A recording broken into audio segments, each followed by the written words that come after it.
So guys ये मेरे हाथ में है एक क्यूब और इसे मैं सॉल्व करने वाला हूँ। तो फर्स्ट ऑफ ऑल चलो देखते हैं इस क्यूब को मैं कितने मिनट में सॉल्व कर देता हूँ। तो आई थिंक 3-4 मिनट में मैं इसे सॉल्व कर दूंगा। तो आप वीडियो के थ्रू आप देख सकते हैं मैं इसे कैसे सॉल्व करता हूँ। तो फर्स्ट ऑफ ऑल मैं इसे स्क्रैम्बल कर देता हूँ, वरना आप लोग कहेंगे कि ऑलरेडी एक ट्रिक है इसमें मिला रहे हैं कलर। तो फर्स्ट ऑफ ऑल आप देख सकते हैं मैं इसे कर देता हूँ, स्क्रैम्बल कर लिया हूँ इस गोटी को। तो देख सकते हैं अभी मिला हुआ नहीं है, कोई भी कलर सब कलर मिक्सिंग है। तो फर्स्ट ऑफ ऑल मैं इसे अब स्टार्ट करता हूँ यहाँ से। Without consuming much more time मैं इसे स्टार्ट करने वाला हूँ मिलाने के लिए। तो चलो अभी टाइम हो रहा है, टाइम यहाँ पर होता है स्टार्ट।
सो गाइस फाइनली यहाँ पर देख सकते हैं हो गया कंप्लीट। और कितने टाइम लगा इसे, आई थिंक 2 मिनट में ही कंप्लीट मैंने कर लिया।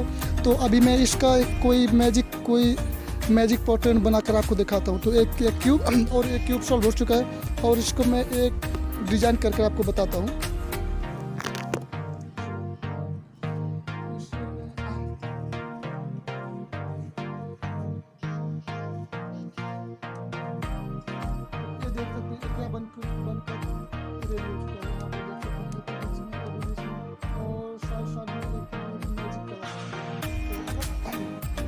तो अगर आपको भी एक क्यूब सॉल्व करना आता है तो कमेंट में ज़रूर लिखना यस मैं भी इस क्यूब को सॉल्व कर लेता हूँ। और अगर ये भी इस वीडियो को अभी तक लाइक नहीं किया हो तो लाइक कर दो यार, और चैनल को सब्सक्राइब भी कर देना क्योंकि कोई भी चार्ज नहीं लगता है। तो हम अपना वीडियो यहीं पर करते हैं समाप्त।